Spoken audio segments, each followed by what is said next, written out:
Hello, Internet. Mike Byrne, a.k.a. Magic Man, here from MMOBomb.com, bringing you another first look video. This time it's for Causa, Voices of the Dusk, a free-to-play CCG by Nebula Games that's in early access on Steam right now, but does have an official launch coming up next week on May 26th. Now, if you're not into CCGs, you can go ahead and stop the video right there. Well, not right there. Go ahead and click that subscribe button, click that notify button, and of course, come on over to MMOBomb.com.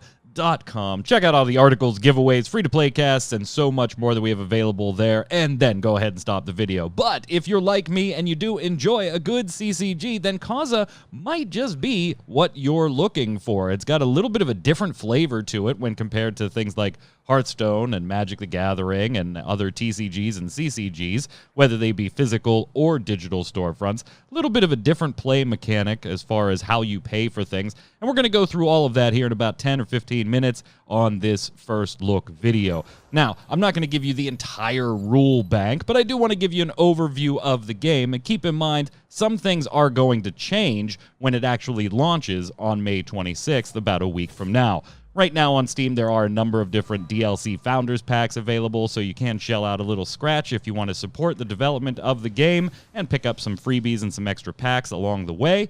There are a few non-priced starter kits that you can go ahead and grab as well. Now, those packs may be changing over to other packs post-launch, so take a look, see if you want to grab them now, or just wait until launch and see what they offer then. They are going to have a little 20% launch discount on the 26th as well. In addition, when it launches on the 26th, we will get new additions to the game in the way of the Battle Pass, bicolor leaders and decks. Right now, there are only monocolored leaders and decks in the game, but you'll get those bicolor ones at launch.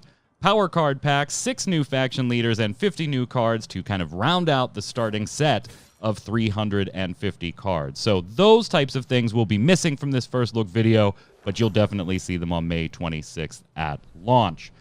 When you jump in now, you're going to have your opportunity to select some from pre-built heroes and decks of specific colors. Again, mono colors right now. And yes, right off the damn bat, there's a blue mill deck. Ugh. And mill can be excruciatingly painful in this game. We'll show you what we mean in a little bit. But first, just to give you an overview, let's take a little bit of a look at card anatomy here. When you're building a deck, you're going to be building a deck out of 30 cards, no more than 2 of each card in the deck. That rule may vary when you do the campaigns because that's done in a draft format. But when you're constructing your own deck, 30 cards, 2 of any given card in the deck. Cards are broken up into 3 types. You've got your characters, you've got your events, and you've got your support or items, if you want to think of them that way. This is not a CCG that runs on a stack system. There is no real interaction between the 2 players during each other's turns. You take your turn, you sit and watch your opponent take theirs, and wait until yours to respond to anything that they have done. There may be auto triggers that you have on the board that are triggered based on your opponent doing something, but you can't slap an instant down on your opponent's turn like you can in something like Magic the Gathering. Looking at individual cards, we can see the cost in the upper left corner with a little insignia showing right below it as to what type, whether it's a character, an event, or a support. Characters, of course, are going to be the ones that you send out to do the fighting, either fighting other characters of your opponent or going straight after your opponent's hero. Bottom left shows their power, how much damage they do when attacking. Bottom right shows how much health they have. That health does not regenerate between turns, so you'll have to use things that heal individual characters if you would like to get their health back. I'm not going to go through every keyword, but you'll be able to figure it out just by mousing over cards. Vigilant is basically taunt. Rush is basically haste, except it comes with the caveat of you can only attack characters on the other side of the board. That first turn you play a rush character, you can't go after the hero themselves. Some odds and ends like that. Across the middle of the card, we get the card's name. Right below it, its rarity, either common, rare, epic, or legendary. And in the bottom center, we get the type, whether it's a follower, a priest, a support, an event, whatever, because some other buffs may apply to a certain type of card. You might get +1 to beasts. So in the bottom center, if it says beasts, they'll get that +1. While you're building your deck, you do have to keep in mind how you're going to pay for these bad boys. So let's take a look at the game board as we play out a little bit of a sample game here, and we'll get to all the different game modes and the cash shop for acquiring cards and making cards in just a moment. Taking a look at just the bottom half of the game board, that is your side of the game board. And that back panel you see there can be changed. You can buy those. That's cosmetic, including the banner on the right with your profile picture. Those are all cosmetic. They're under the Charms tab. You can buy those with Cash Shop currency. In the dead center, you have your hero and their health. It starts at 20. Get your health to 0, you lose. Get their health to 0, you win. Right above the hero portrait, you see our characters that are played, of which you can have a max of 4. Mousing over them will, of course, give you the details on the card. To the left and the right of your hero's portrait, you don't see any on this particular screenshot, but this is where your supports would play. 2 on the left, 2 on the right, for a total of, once again, 4 out on the board at any given time. These supports can do a myriad of things. Maybe it's a bow and arrow that'll deal 1 damage to any target. Maybe it's something that can be used multiple turns to heal different characters of yours. They usually come with the number of times they can be used, whether that be 1, 2, or maybe even infinite, and they will go away once you have consumed all of them. However, they can only be used once per turn if they are things like deal 1 damage to a target. You can only use that once per turn. Below your hero is both your hand and the number of plays you have available that turn. Typically, this number is 2, but you can add cards or play cards that will give you additional plays on a given turn.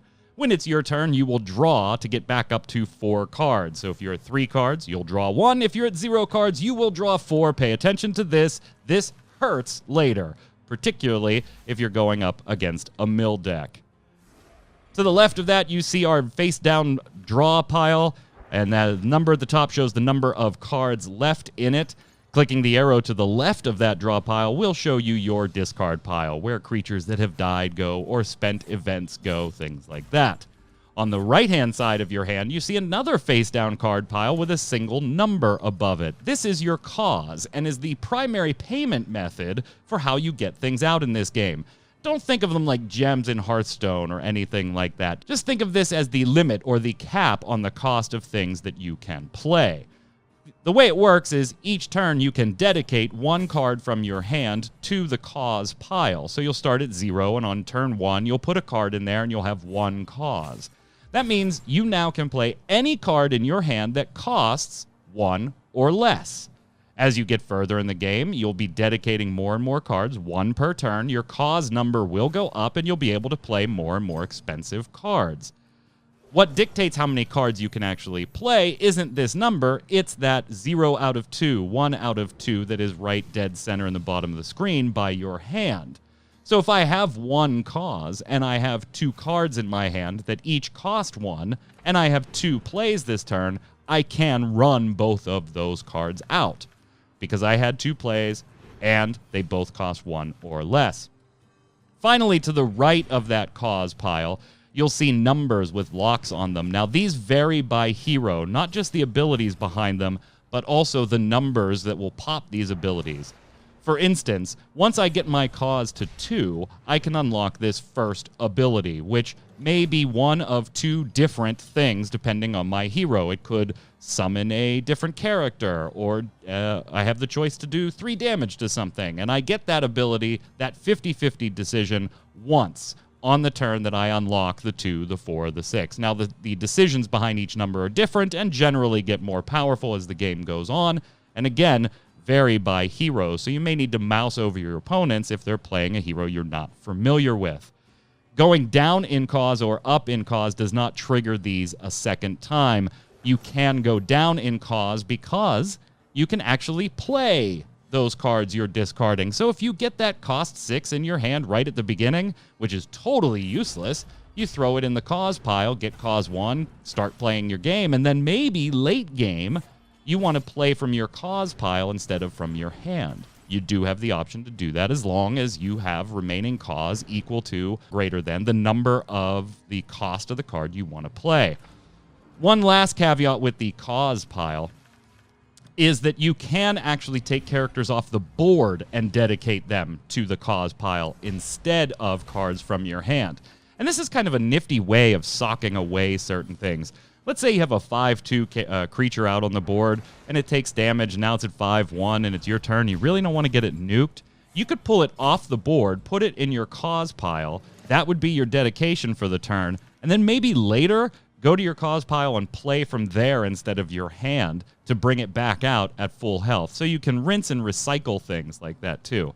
And that's what kind of draws me to this game right off the bat. There is a pretty high ceiling as far as where the strategy could go, and it all is going to depend on your deck building and your preference, whether you want to play mill, whether you want to play a rush deck, whether you want to play something a little more tempo. There are many, many options here as far as how you want to go about it. Because mill is a pain in the ass. It's an absolute pain in the ass. If you have to draw a card and you don't have any cards, you'll take 5 damage. If you're at 0 cards in hand and it gets passed back to you and you don't have any cards to draw and you're at 20 life, you're dead. 5, 10, 15, 20, 5 damage for each card you could not draw, and you're dead. So it's absolutely a viable strategy. In fact, in one of these videos that I'm showing in here, that is actually how I won the game. Not because I was milling them out, but because they were rushing me and I couldn't get damage through, so I played the stalemate game to force them to draw out and give me the win at the end of it. There's a ton of strategy going on here, a lot of keywords and a lot of janky stuff as far as getting used to the keywords, but everything makes sense after you have about half a dozen games under your belt.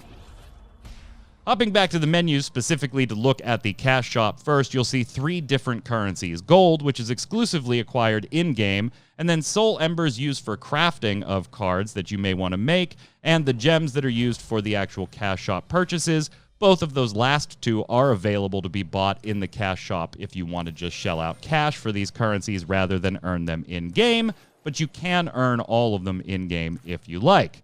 The gems can come from playing in ranked play with specific heroes who are running gem bonuses at different times for you to check them out, and the soul embers, of course, can be accrued in-game by nuking cards you don't want any more copies of. If you want to get an idea of how much this costs, Soul Ember to generate and make cards is a penny a point. $5 will get you 500 Soul Ember, and if you want to create a legendary card, that's the highest of the 4 rarities in the game, it's going to cost you $6 to give you an idea.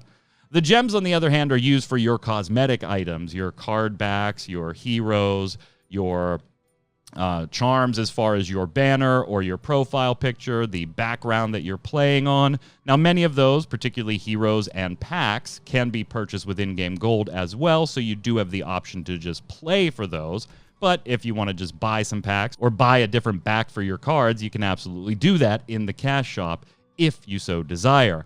Now, as you queue it up for the first time, I would recommend that you jump into the campaign modes. There's 3 available in early access with more coming later. 2 are considered medium difficulty and 1 is considered hard difficulty. The reason I recommend this is you don't have to build a deck and you won't be playing with a base deck. You'll be drafting 30 cards, 3 at a time from a screen of 6. So you'll go through 10 draft phases grabbing 3 cards, and this will kind of force you to read the cards and get an idea of what they're doing instead of just grabbing a starter deck and going. The campaigns themselves each have 7 missions in them, and winning each mission will net you a pack of cards. If you complete and beat the 7th mission, you will get a legendary pack of cards to open. Packs contain 5 cards of all different rarities, but that legendary pack guarantees you're going to get a legendary. This works kind of like a Hearthstone arena type thing, so if you lose 3 times, you're out, but there's no cost to do it, so you can jump back in and try it again, but you can't win packs a second time. So if you beat the first round and then lose 3 times to the second round, that is 1 pack you'll already have been given, that if you enter that campaign again, there will be 1 match somewhere on the ladder where the pack is grayed out. You've already won it. You'll net a little bit of gold instead. So if you want to replay any of the campaigns, there is a little bit of gold to be had, but it's not exactly the best way to farm the gold up. One small caveat I found out on stream about the campaigns, though. Dear God, don't lose connection during the match. I was playing for my legendary pack. I was at the end of the campaign. I'd already lost twice. I have 1 life left. I got this game. I think I have it in a turn or two here. It's going to be close, but I'm pretty sure I weaseled this one out on the back of sneaky creatures. And then this happens. Oh, no! What? Oh! That goes as a loss? You have got to be kidding me.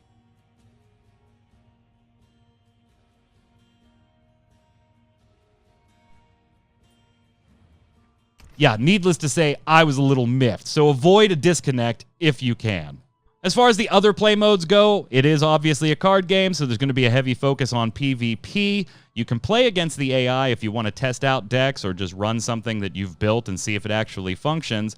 On the PvP side of things, though, we've got both casual and ranked play. Ranked will tier you into gold, silver, or bronze. There are 3 tiers of each for a total of 9 tiers. And there are season rewards to be given out at the end of the season based on where you finish in your tiers.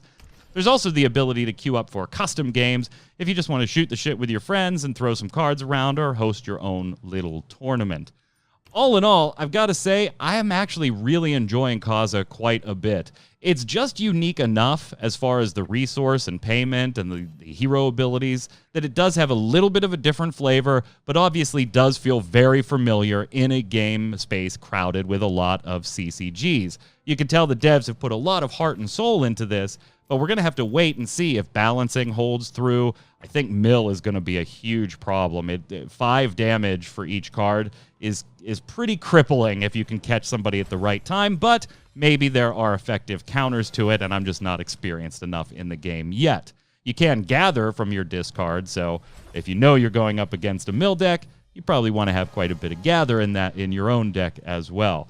So we'll keep our eye on it. But if you want to check it out, it's available early access on Steam right now with a full launch on May 26th. And if you enjoy CCGs, I got to give this one a thumbs up for you to at least try.